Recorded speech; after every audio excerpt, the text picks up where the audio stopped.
with Bryson Liu, his first start of the season, and is the reigning Pro-Am champion.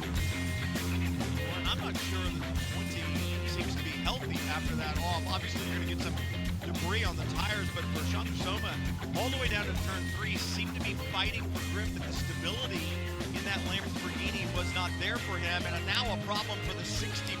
Not exactly sure where that is. It looks like it may be off of turn 7, but made contact with the wall. Driver's left between 6 and 7, so that's going to be at the exit of turn 6. The car loops back to driver's left before turn 7, and the contact doesn't seem to be too significant for Tom Tate, but the 13 obviously also involved, Jeremy. Yeah, well, it's a different part of the race. That's the turn 8, isn't it? I think it's the bottom of the bottom. Yeah, that's that. turn 8. A couple of corners later. And Ophir Levy in that kind of a 13, he's one of the top contenders in the LB Cup category. Qualified in 3rd position, very, very close behind the two ahead of him, which is Fred Roberts and his own teammate Mark Wilgus. And he won the most recent race at Watkins Glen. So Tom Tate. Wow. So for Tom Tate at the exit of turn 6, Jeremy, it looks like he probably has the traction control turned down a fair amount and just loses the back end. What happens down in turn 8 for Ophir Levy? Boom, the 11. I'm not sure if the 11 gets into the side of the 13 or if the 13 doesn't turn down on the 11. I have to look at it again, get a little better picture. Any way you look at it, that's cut down the left rear tire for Ophir Levy. That Hankook tire down. He's going to be a long, long way around.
Challenge. It was a great one, especially in GSX. Jeremy, what are you looking forward to today?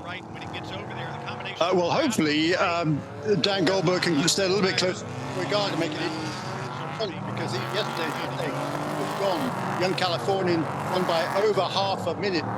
Unheard of in these sort of races in IMSA competition. Gregory Learfuge, at least today, has got out to the grid on time, so he's going to be able to start from the pole position.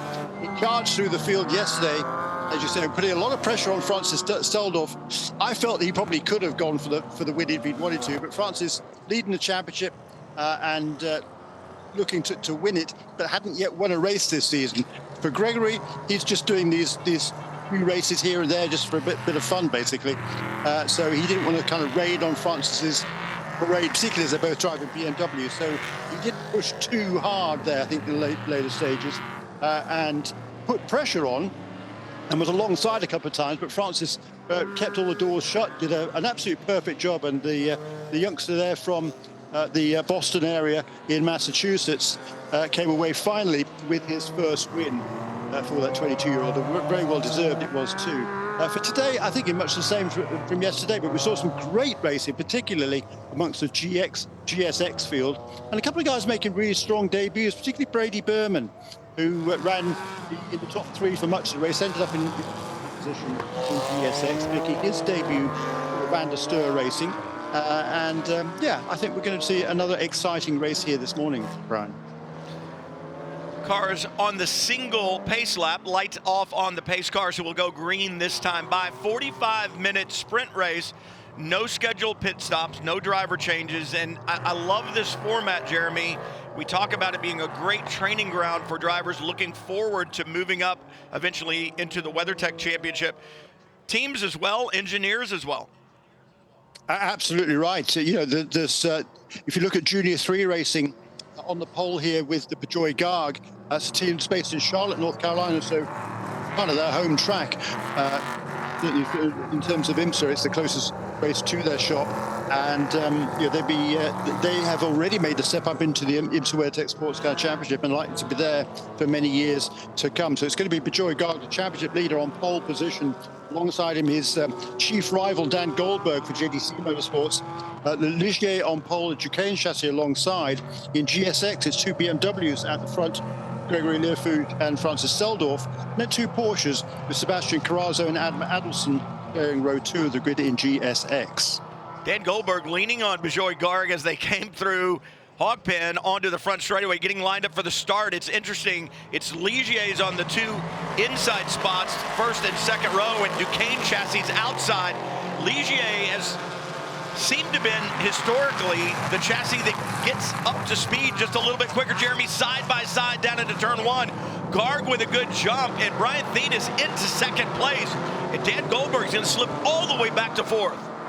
Yeah, he is. That was a great start by Brian Thienes now. And initially, it was a great jump by Dan Goldberg, but a brilliant move there by Brian Thienes to get through into second position briefly. And that's bad news for Dan, who's got shuffled back behind Alex Kirby as well, who's also made a good start there. So Dan Goldberg probably made too good of an initial start. I was on the outside line heading into turn 1, and that allowed an opportunity for Brian to look down the inside, which he did. Start is under review as you see the GSX field now working up into the snake. Francis Seldorf has been dropped back to 3rd. Sebastian Carrazzo in his blue and red Porsche has slipped through into 2nd place. And for Carrazzo, he really needs to collect some points. He needs to finish in front of Seldorf. He wants to stay in this championship hunt here. Just one more round after we leave VIR, one more race weekend, 2 more races, and that will be during the Petite Le Mans weekend at Michelin Raceway Road Atlanta. Yeah, and I don't see Adam Adelson's NOLA Sport Porsche in amongst that top end of the GSX field, so he might not have started this race either. So I think perhaps just 20 starters at the end of the day. There's a bold move there for Dan Goldberg trying to fend off Courtney Crone. And Courtney Crone all over the rear wing of Dan Goldberg's Duquesne chassis just in front. And both of these drivers, and I said it at the start, the Ligier just seems to come alive a little bit quicker, and I think that's exactly what we've seen here, Jeremy, both for Dan Goldberg and for Courtney Crone. Alex Kirby with a great start. He was able to jump by there at the start, but the two Duquesne drivers, Dan Goldberg and Courtney Crone, have slipped a little bit at the drop of the green. Yeah, that's true, and certainly Courtney Crone there in that Red Dragon car for 47 Motorsports, she's got on the case pretty early on, but particularly for Brian Thienes, that was really impressive for him. It's going to make things interesting because Dan's going to try and get his way back up into contention here because he comes into this race only 40 points behind Bejoy Garg in the lead of the overall championship. He's well out in front in the Bronze Cup category. He's got a handy lead of over 300 points over Brian Thienes in second position. But he wants to win the overall championship as well, does Dan Goldberg. He's from Florida. He's a builder, house builder by trade, but he's a pretty useful racing driver. Onto the back straightaway, Madison Avenue, as they call it. Courtney Crone aboard the 99, and then just behind her, Woolridge. And for Jonathan Woolridge, one of the 3 winners in the P3 category this year. He won at Canadian Tire Motorsport Park. As you see, the GSX cars flash onto the back straightaway, led by Gregory Learfoot in his 19. But this battle for second, third, and fourth, right there together. Sebastian Carrazzo, Francis Seldorf, and then Patrick Wilmot having a great run in the older BMW, now in 4th position as they head down the back straight. Yeah, good for Sebastian Carrazzo there in that kind of blue and orange Porsche Cayman run by the Pelemos team. Massive success in Porsches over the years, and Sebastian himself has been driving Porsches for a long time as well in the GT3 Cup. Had quite a bit of success there. He's up in second. He was the guy to beat early on in the championship, but had a couple of poor results, and that's dropped him back, and he had some difficulties yesterday as well.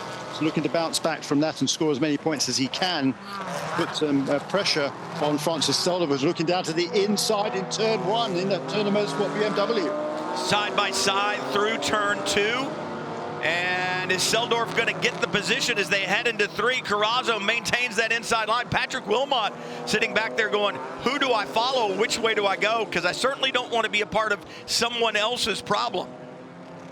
That was a very good move there by Francis Seldorf. A good mix of aggression and sensibility as he headed between 2 and 3 there. Left enough room for Carrazzo to be alongside him, but then break nice and deep into turn 3, the left-hander, to make sure there was no opportunity for Carrazzo to come back ahead of him again. So really nice move for Francis Seldorf. He's driving a lot this year, driving in a couple of different series, and leading this one, looking to cement a championship. And certainly his win yesterday gives him a really handy championship lead with just 3 races remaining this year. The lead now 210 points over Sebastian Carrazzo. So Carrazzo needs Seldorf to really maintain any realistic hope of wresting that championship away. Yeah, and he needs to get rid of the bad luck, does Sebastian Carrazzo. It was a 120-point swing yesterday between Francis Seldorf and Sebastian Carrazzo as far as points go because of the problems that Carrazzo's had. So he needs a good, solid run here, ideally finishing in front of the 95 of Seldorf if he wants to stay in this championship hunt. Good battle going on here. Alex Kirby aboard the white number 7, putting pressure on Brian Thenis in the 77. Now, both of these drivers on probation still. I checked back in with race control at the end of the day yesterday. They sent me a text and said, hey, we were wrong. Alex Kirby is not on probation, or is still on probation. He's got to get through this weekend, then he will be off. Brian Thenis on probation for having a pretty rough weekend last time out at Lime Rock Park. So these two are going to race hard, but they've got to understand that if it gets too aggressive, if somebody's held at fault, that's not going to be good for their, well, we'll call it the future for the rest of the season anyway, here in VP Racing Sports Car Challenge, or really all throughout the IMSA paddock. They can't run in any other series if they were to be sat down for behavior here. They can't run in any other IMSA sanctioned series.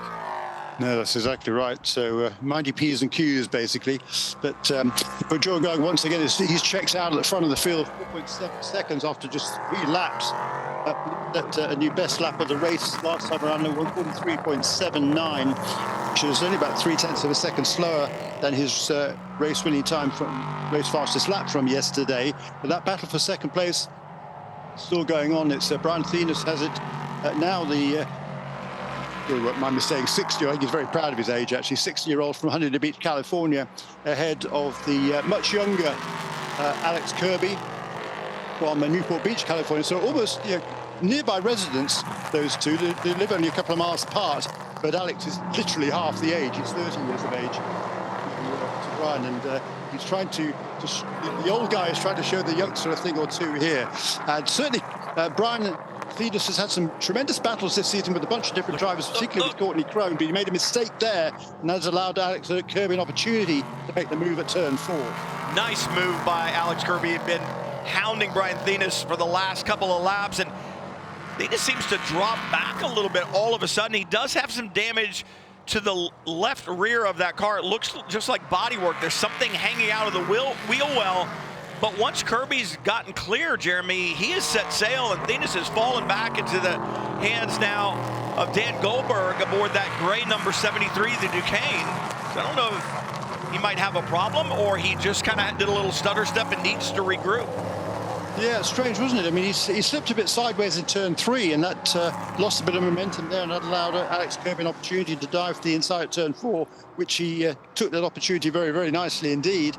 But Brian will be kicking himself a little bit for that. But yeah, you can't see if there's any damage. He didn't seem to make any particularly bad mistake. He just looked, the car stepped sideways a bit on acceleration out of turn 3 and lost a bit of momentum. But seems to be back up to speed now again.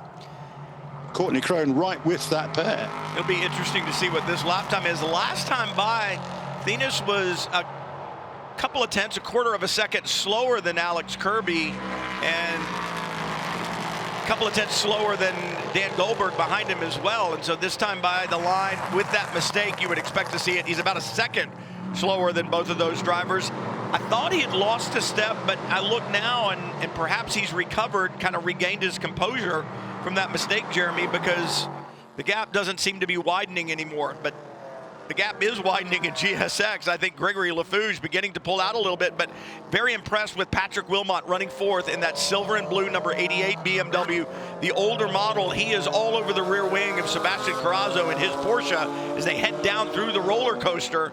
BMW versus Porsche. We'll see if Wilmot can get by. This is a small team that's done really good things this year.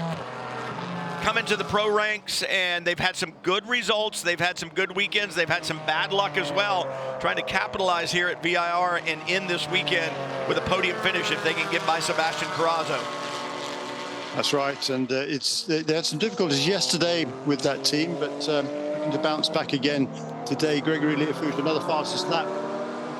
GSX, 1 minute 55.296. That's a couple of tenths quicker than he managed yesterday. Ditto in P3. Joy Gargas just had a new lap record. The record's been set yesterday. It's the first year this championship has been run.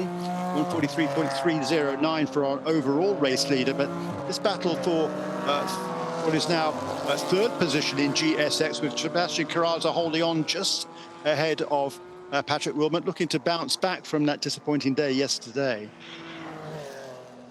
Wilmot looking at that rear wing of Carrazzo in front as they head up through the snake, the climbing S's, whatever you want to call it. Such an interesting part of the racetrack. And I know this has been discussed throughout the weekend. This is a sprint race, Jeremy, and so these drivers, they're going to be in the car for 45 minutes, and that's a fair amount of work. But we look at drivers throughout the weekend, as hot as it's been, there are several drivers in the paddock saying they're not feeling particularly well, and even the suggestion that some of it may be a combination of the heat and that left-right combination of the climbing S's and the twisty bits on this racetrack, perhaps making some of these drivers a little bit of motion sick. Yeah, I mean, yeah, that's been a factor I've come across several times in the past, particularly, and Patrick Wilmot reckoning that Sebastian Carrazzo is not carrying quite that speed with roller coaster there, so it gives him a bit of a help. Whoops. Somebody's off and upside down. I saw the car go over in the dust cloud. It's the 69. It's Todd Coleman in his Aston Martin. Yikes. That car came to rest on its roof, and I believe, is that at turn 14, Jeremy? Yeah, I think it must be, yes. So he lost it going on that left-hand kick going into that corner. It's a very, very high-speed entrance to that corner there, and got from the outside and gone to the tire barrier, and that's turned the car upside down. And I hope he's okay. That's a pretty scary incident there, because that is the fastest part of the racetrack heading into the roller coaster. And that won't be a fun view for Todd Coleman. Yellow flag immediately out the field, immediately slowing down. I'm sure all of the teams got the message on the radio. The teams looking at monitors in their pit boxes knew just how serious this incident was. Arresting that speed at the end of the back straightaway, making sure that safety vehicles can get to the scene as soon as they possibly can and tend to Todd Coleman.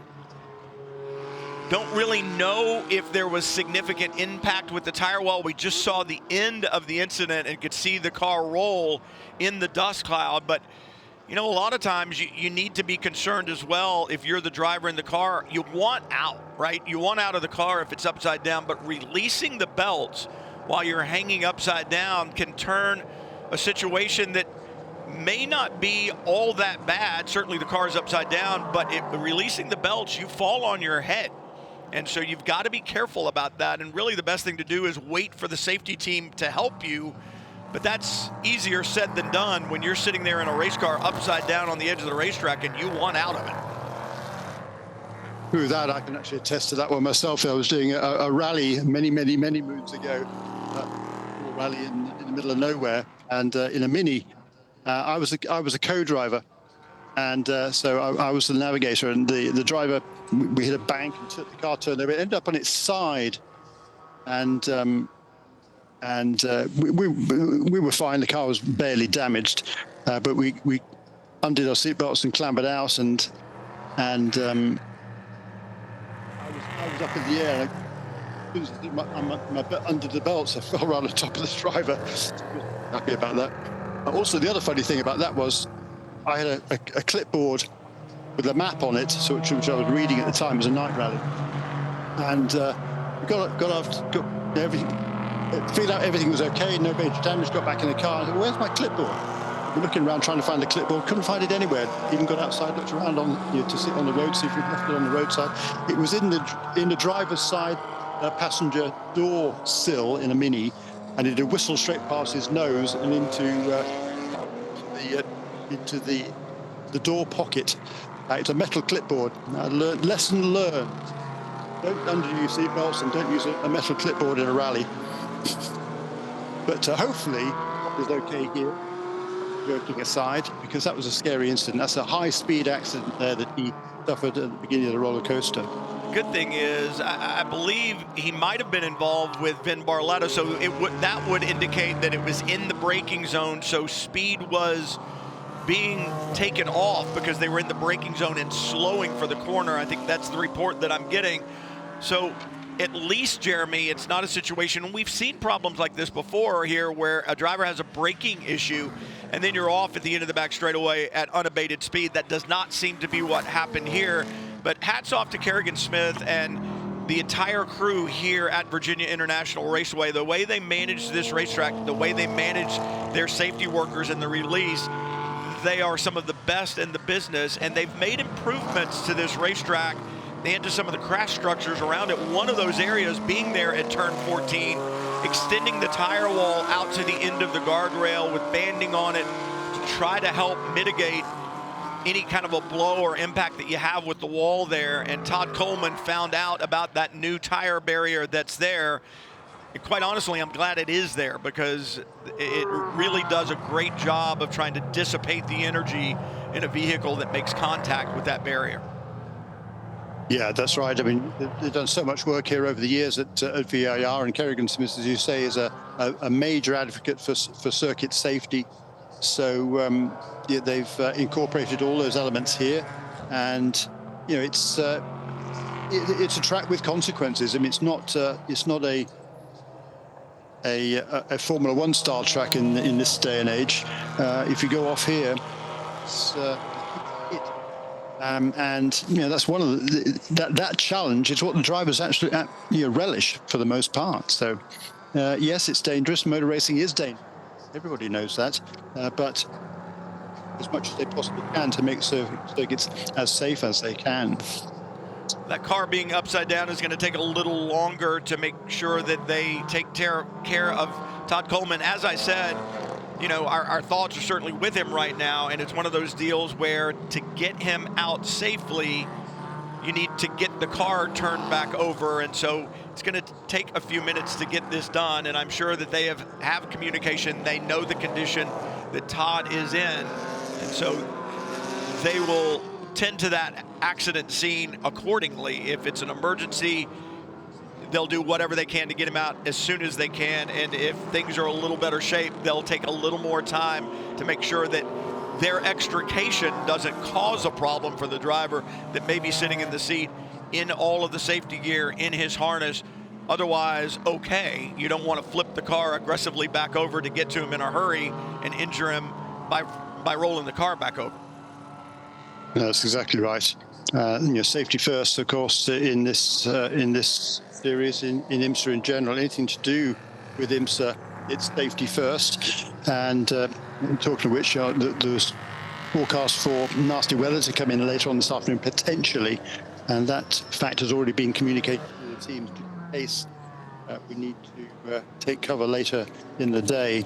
This race, though, under caution now. We're just about halfway yet, 18 minutes gone out of the 45 in this race. So still plenty of time to go. And in the two classes, it's Joy Gargo well out in front. He had a lead of about almost 9 seconds over Alex Kirby before we went to full course yellow. In GSX, Gregory Liu had about 4 seconds in hand over the championship leader, Francis Seldorf, who's running in second position. third between Sebastian Carrazzo and Patrick Wilmot. Getting reports from the scene, they've got airbags, and they'll roll the car back over on the airbag and then allow the airbag to slowly deflate so that the car doesn't get flipped back over in an aggressive contact. And so they would put the airbag beside the car, roll the car over on the airbag, slowly deflate the bag, and then the car comes back to rest on all four wheels with the bag underneath it. Then they can get to the driver much easier. That going on right now, and safety workers on the scene tending to Todd Coleman.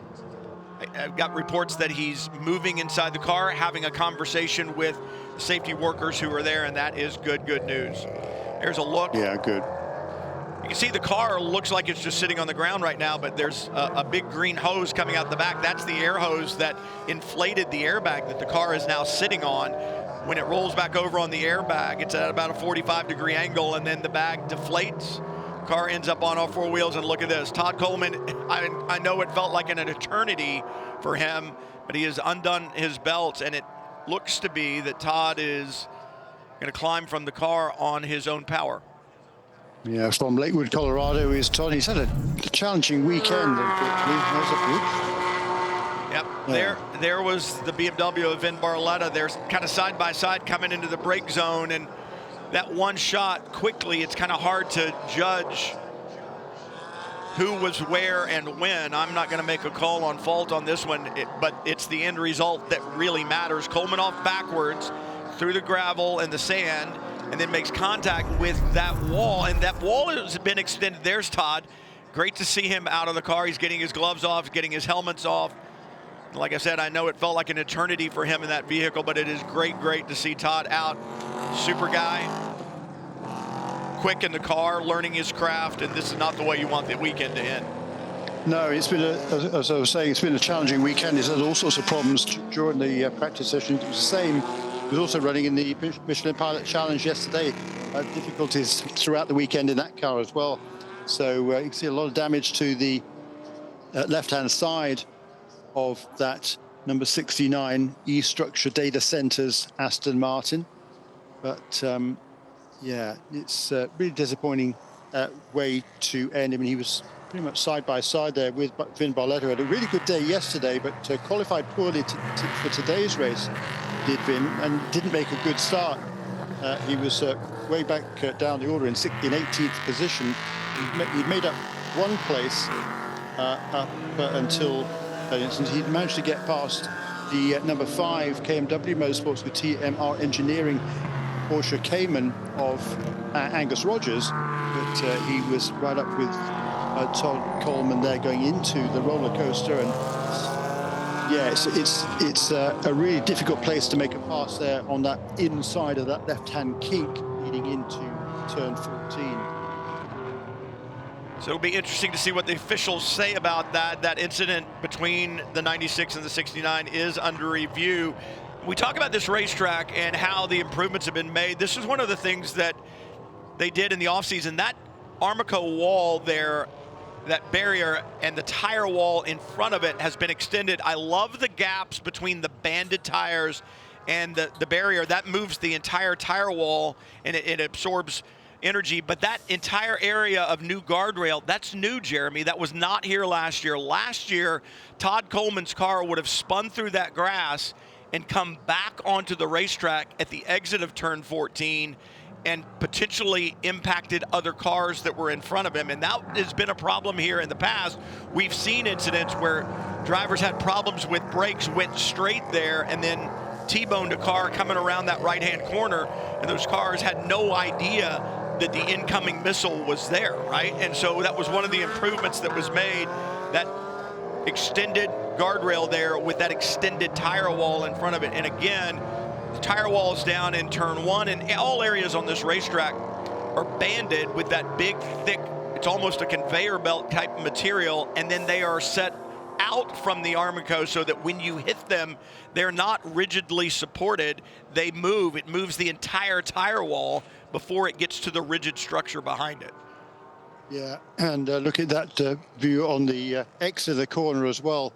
There's several different layers of tire barriers there before you get to the Armco barrier and then the trees beyond that, and that's all over over the crest of a hill there as well. So yeah, it's a tricky corner. I mean, that extended barrier, again there's certainly contact between those two, which you really don't like to see. And making a pass on the right hand side, on the left hand side, going into that through the left hand and kicking into the right, that's a low percentage move, to be honest. And looked like Todd Coleman left him some room on the inside, expecting Vin Barletta to at least allow him an opportunity to get into the corner, but he didn't. So you really need to see. Had a great day yesterday. Finished second in the Michelin Pilot Challenge race, having had an accident of his own up at the other end of the racetrack yesterday.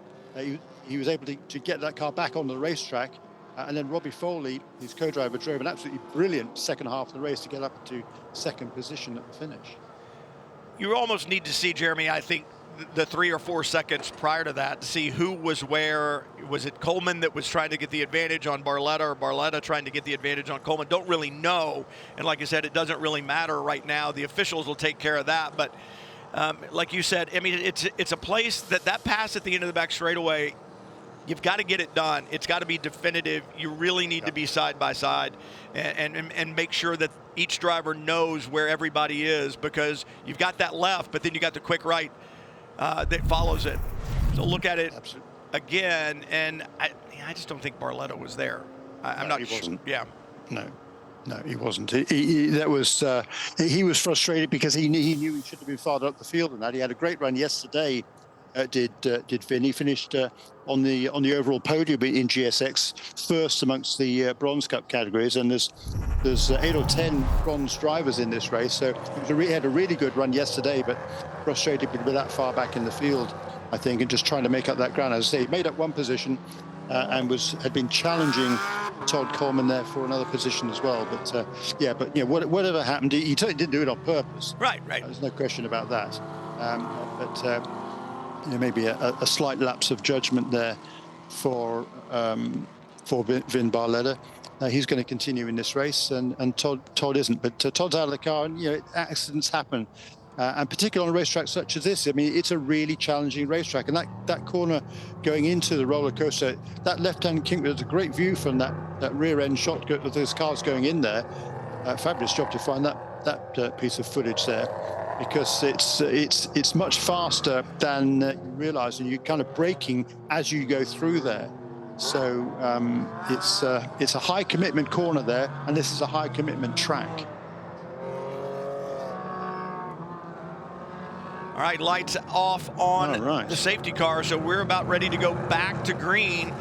And like I said, I think the safety crew does such a great job here of getting to the accidents quickly, getting the drivers taken care of, and getting us back to racing, and that's what we're about to do. Lights off on the Lexus safety car as he heads to pit lane. Bijoy Garg out in front. The question is, does Alex Kirby have anything for him? Kirby had gotten past Brian Thenis a little bit earlier on, and now we'll see what Alex Kirby has. He pulls the trigger. He's on the throttle, not letting Garg get away on this restart. We'll see what he has for him down in the braking zone. Alex Kirby has had some good runs this year, but some problems as well. Garg pulls out about 3 to 4 car lengths as they head down to turn 1. Then a slight gap back to Brian Thenis. Yeah, and well before Hog Pen, the final corner there, Bijoy Garg, he was out of here. He wasn't going to wait around for that green flag to come out. He was gone as soon as he possibly could. He saw the safety car was well clear of him, get on the throttle, get out of here. That's exactly what he's done, and a really good restart there for Bijoy Garg, and already got a cushion of 5 or 6 car lengths over Alex Kirby, who's challenging for that second position. And the jury is in. Vin Barletta will be assigned incident responsibility in that incident with Todd Coleman in the 69. Stop plus 5 seconds. And that 5 seconds just puts a point on the severity of the incident. The officials have every right to add to a drive-through penalty. They can make it a stop and go. They can make it a stop plus 5, plus 10, plus 60, whatever they want. And every time they add to that drive-through and make it a stop plus, it just is an indication of how they feel about the incident. So this was not just a nudge somebody out of the way and their day doesn't continue. This was more than that, and Vin Barletta will pay the price. Indeed. So meanwhile, his teammate there running in second position still is Francis Seldorf. Sebastian Carrazzo now has got another opportunity to try and make a pass on Seldorf and reduce that deficit in the championship with just 2 more races to go after this weekend. But again, Seldorf, as he was yesterday, really perfect driver was yesterday under intense pressure from who is now leading race, Greg Learfouge. But today, again, no mistakes there from Seldorf, and Sebastian Carrazzo no way past that number 95 BMW. And no mistake for Patrick Wilmot either. I mean, he gave Carrazzo a little nudge. We saw that in the roller coaster a little bit earlier. But before we went full course yellow, Jeremy, this is exactly what we had, this same trio battling it out for second in GSX. Wilmot looks to the inside of Carrazzo in 1. Carrazzo covers it. And then Wilmot back to the left. The question is, was that a move in response? Is he going to be warned for that? Was that a block by Sebastian Carrazzo? A good question. Certainly, I think, Carrazzo, he doesn't want that pressure from behind. There's a nice move from Patrick Wilmot. If he can get it slowed down for turn 3. And he doesn't. And Carrazzo, is he going to get back by side through 4? This is difficult to get it done through there. Hey, wow. Carrazzo, well, I mean, Wilmot left plenty of room for Carrazzo on the inside of turn 4, but Carrazzo did not return that favour as they headed to turn 5. He just headed straight for the apex. Well, Patrick Wilmot was already there.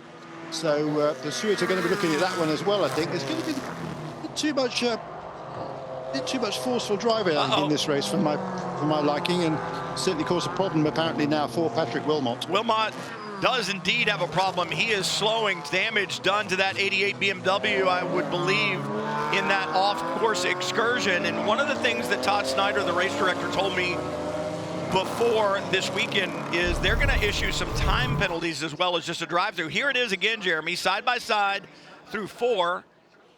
And yeah, and you're right, Carrazzo just goes straight to the apex. The problem is there's a BMW there. Yeah, that's you got to be respectful, and Sebastian Carrazzo, in my opinion, wasn't. I mean, Wilmot left him plenty of room around the outside there.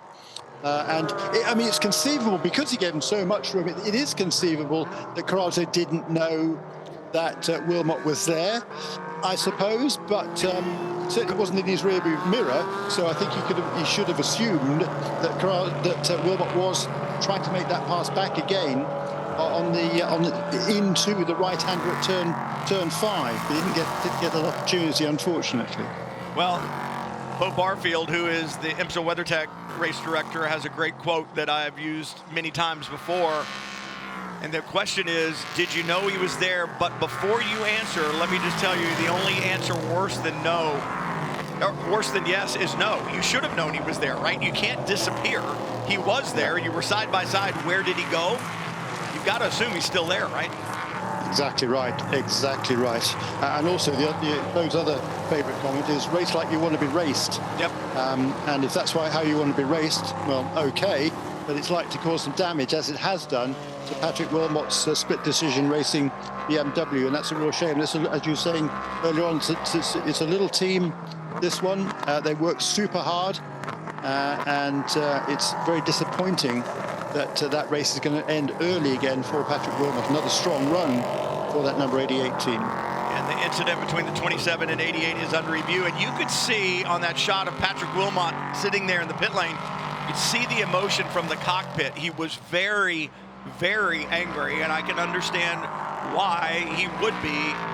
It doesn't matter, though. His day is done, and so the 88 on pit road, 27 stays on the racetrack. Gregory Lefourge stays in the lead of GSX, and Bejoy Gard, a 2.5-second lead over Alex Kirby. Kirby hasn't been able to do anything with it, and the best battle in P3 right now is Dan Goldberg trying to close in on Brian Thenis. Catching him is one thing, getting past him something entirely different. Yeah, that's right, but certainly the battle is continuing there, and Dan Goldberg, he'll be really frustrated. He qualified in second position again. I mean, he's qualified on the front row for every race this season except for one. The first race at Canadian Tire Motorsport Park, he had to contend with third place on the grid. But every other race that he's been on the front row, either on the pole or in second position. So he'll be fourth position for him is unfamiliar territory. Here's the look again. Wilmot sails it up past Carrazzo into 3. Then they get to 4. They're side by side. I mean, wheel to wheel. You're wheel to wheel right here. Again, he didn't disappear. No, and yeah, he was half a car length in front, but that's because he had a shorter line through the corner. But the other car was fully committed alongside him, and in my opinion, but I'm not a race director, but I will go with what Bo Barfield said: race like you want to be raced. And if you would have been happy with that guy to do the same to you as you did to him, then I guess okay, but to me it's not okay. So I think there's likely to be a penalty there. Again, this is not a fully professional series. It's not like the Michelin Pilot Challenge race yesterday, where towards the end of the race particularly it's all professional drivers. In this series, it's a developmental series for IMSA. You're trying to learn, teach the drivers and allow them to learn about preparing themselves to move on up the racing ladder. And that, I'm afraid, isn't the way to do it. And Sebastian's been involved in a few incidents this year. He's a very talented young man, but he's also a bit hot-headed as well. Guess you need to be that to be a racing driver, though, don't you? Yeah, it's a fine balance, right? And it's a balance right now for Dan Goldberg. That light gray, number 73, chases the 77, the red, white, and blue 77, the Ligier in front, the Duquesne behind as they head up through climbing S's. And Goldberg just... There's something missing in that 73 chassis, Jeremy. It doesn't look comfortable to me, right? I mean, you can't place it where he wants to. It looks like it's on edge kind of everywhere. Whereas the Ligiers, and I would say the same thing about Courtney Crone's number 99, the Red Dragon, they don't look comfortable. Through that. And we've just heard from race control that incident between number 88 and number 27 has been reviewed. No action taken there by the race director. And the only reason I can suggest for that is that as they went into the left-hander at turn 4, number 20, the 88 car had been kind of nose to head. Number 27 car was fully committed to making that pass on the inside, and therefore was going to run wide a little bit on the exit. And I guess the argument there is that Wilmot should have expected the number 27 Porsche to run wide on the exit. So why hold yourself there on the outside line? He by the same token should have been expected that car to be alongside, to be coming alongside him. So I guess I can see that side of it. I watched the Michelin Pilot Challenge race yesterday, which was a fantastic race. And I watched cars go side by side through that section of corners all day long. But we'll leave it at that. We'll get back to this battle, right? Up through the climbing S's, Brian Thenis, the red, white, and blue Ligier, stays in front of Dan Goldberg. Goldberg trying everything he can, and it's really kind of right there in that area off of turn 5 where the 77 just seems to kind of jump and pull a couple of car lengths over Goldberg in that light gray 73. They kind of get back together through 1 and 2. Goldberg gets back, and that could just be the accordion effect of the slower corners, Jeremy, but he just can't do anything with it.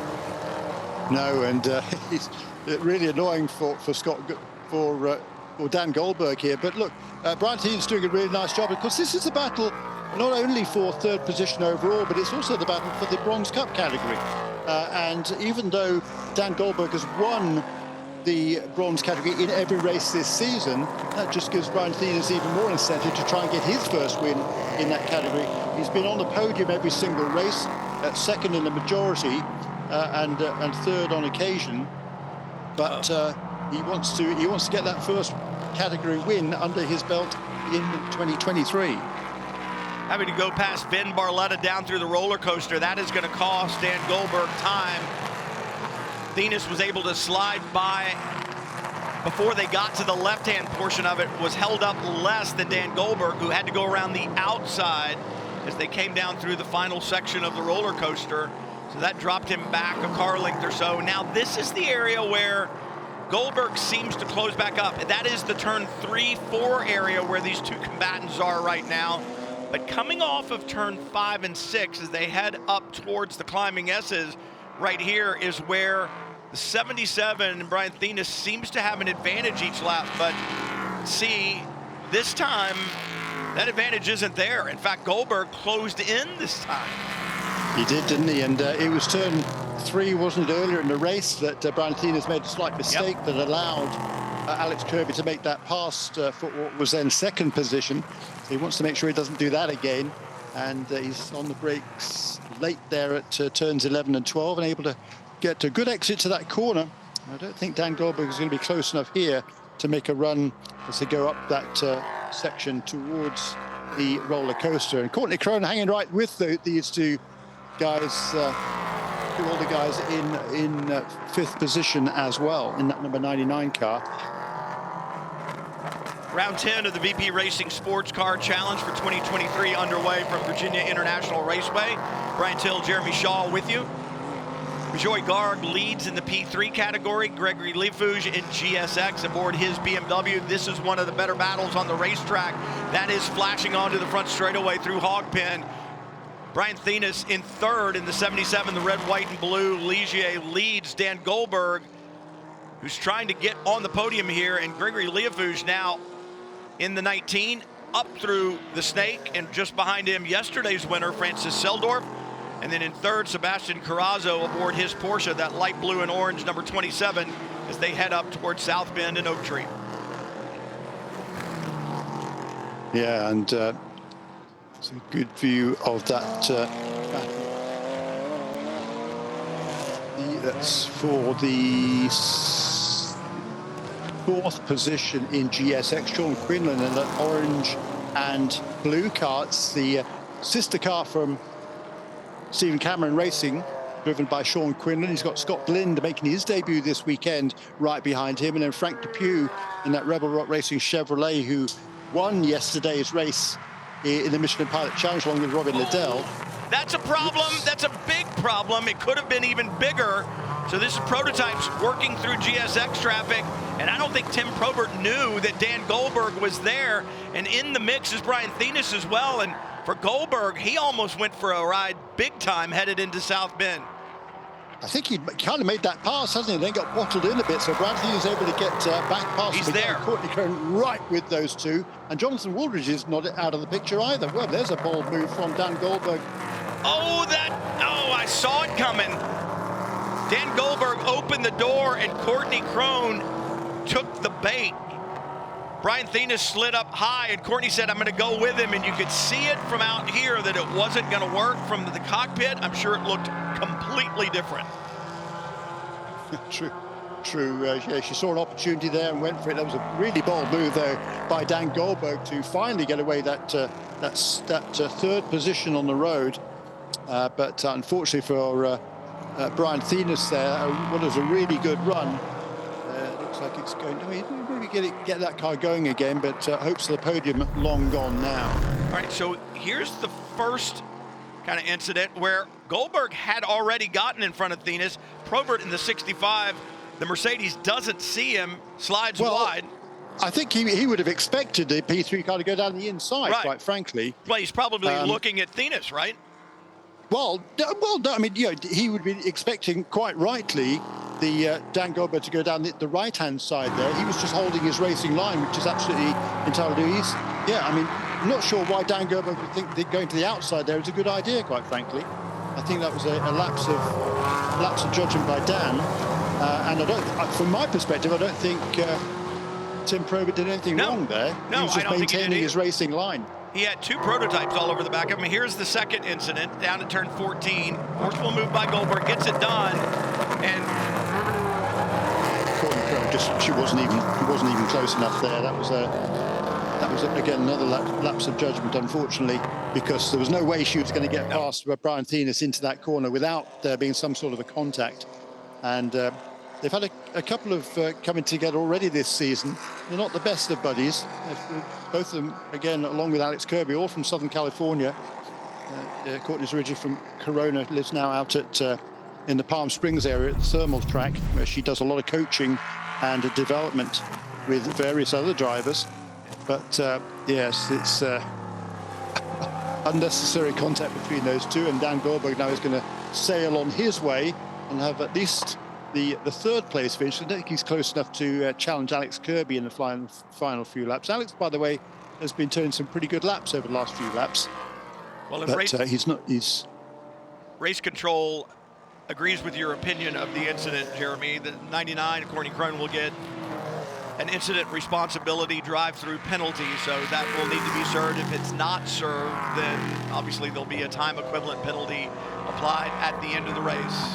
Yeah, and all of a sudden here, VIRginia Garg has got some pressure from behind him. He's got... he doesn't have some.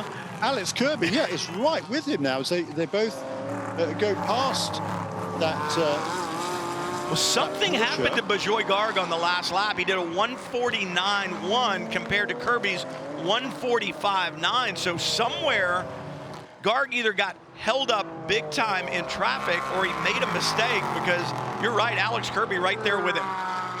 Yeah. So can he now make a bold move at the roller coaster? This would be...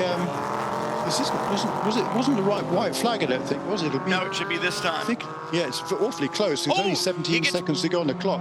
Garg got balked there big time by the BMW, and Kirby again ready to pounce. He's there. Does he have a run?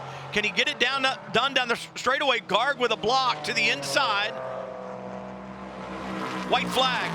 3.25 miles to go, and Alex Kirby, this is as close as it's been. Looks to the outside, difficult to get it done. Can he cut back under, do the over-under? Can he get it done here? No. The most pressure VIRginia Garg has had all weekend, Jeremy.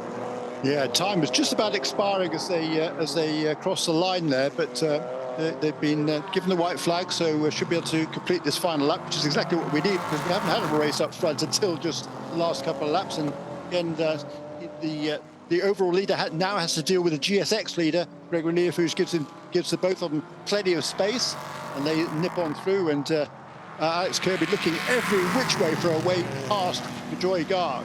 Time running out. He's got an opportunity potentially. It depends on what Garg does. Difficult to get it done here. South Bend to Oak Tree. He's not close enough. Lost a little time there coming through turn 10.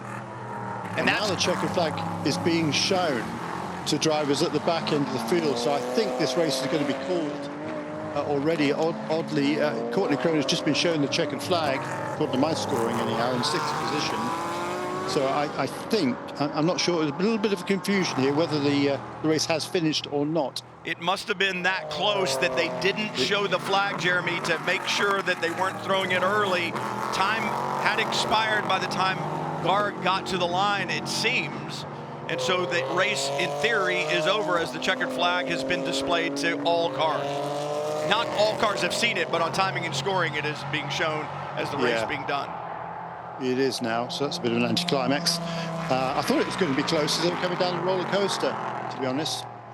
And it was really, though, I mean, the confusion there was the fact that VIRginia Garg had quite a bit of traffic on those last 2 laps. If he'd been continuing at his regular pace, it should have been no problem at all. But both of those last 2 laps, laps 20 and 21, he had some slower traffic to deal with. That cost him a fair bit of time, and that meant that the time elapsed just before he crossed the finish line.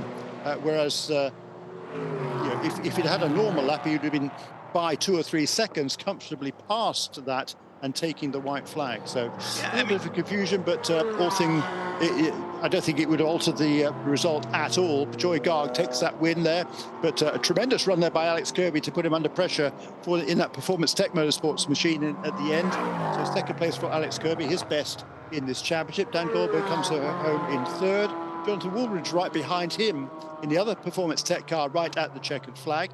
And in GSX, the only car not lapped by the overall leader, Greg Learfoos, comes away with his 3rd win of the season for that Stephen Cameron Racing BMW team. Yeah, when Gregory Learfoos sits down in the seat of a BMW, it goes to the front, it seems like, right? I mean, he sits down in the seat of that Stephen Cameron car, and it doesn't matter what series they run in, it's always up towards the front. And this is not, well, I shouldn't say it's not unusual. It's not unexpected for the officials to look at the time and say, this is going to be too close to call. You let the leader go across the line, and you see if time expired before he got there. And you can't, as a human being, judge a 1/10 of a second or so to the finish. So they let the cars go by and went, yep, time had expired when they got there. Okay, the race is over, and then threw the checkered flag on the following cars. Not ideal, not the way you want to do it, but you want to do it fair and square. And in in a sport that deals with tenths, hundredths, and thousandths of a second, sometimes they're just too close to call, so you've got to wait until timing will identify the end of the race for you, and then you can call it. That's exactly what we had here. Yeah, indeed. So that another win there for Bijoy Garg for Junior 3 Racing. That'll give him another maximum point score, 3,300 points unofficially, going into the final 2 races of the season, which will be at Michelin Raceway Road Atlanta next month. And he's got a gap now of an advantage now of 90 points over Daniel Goldberg as they head into the final weekend of the season. That's in P3. In GSX, with the second place finish today, gaining a bit more ground on Sebastian Carrazzo is Francis Seldorf. So the win yesterday, the second place finish today, you now have a 230-point lead unofficially over Sebastian Carrazzo, heading to the final 2 races. On to pit lane for the final time this weekend for Gregory Liafouge, and another victory there. Like we said, whenever he sits down in the seat of that car, it seems to run the front. Same is true for Bijoy Garg. The champagne, the celebrations will begin, and this is becoming habitual for Bijoy Garg. It's one of those deals where sometimes the season just seems to go so well. What's impressive to me is the racecraft that Bijoy Garg has developed throughout the season. We've seen some great racing in VP Sports Car Challenge. 1 weekend left. Michelin Raceway Road Atlanta, the final 2 rounds of the 2023 season. And I expect plenty of action at that racetrack from these drivers in the VP Racing Sports Car Challenge. For Jeremy Shaw, I'm Brian Till. We'll see you in October in Atlanta. So long, everyone.